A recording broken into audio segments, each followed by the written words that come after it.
going off. There we go.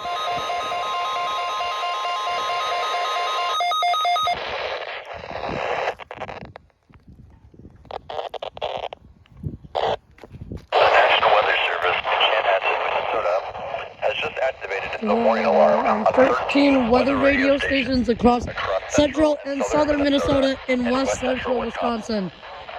During dangerous weather situations, these split radios are automatically activated to warn for the hazard.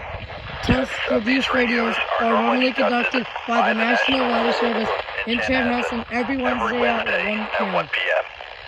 If there is trends the area near the normal test time, The test will be postponed until the next good weather day. Okay. The warning alarm will be activated for selected watches, warnings, and statements affecting central and southern Minnesota and west central Wisconsin. This concludes the total 5 river system.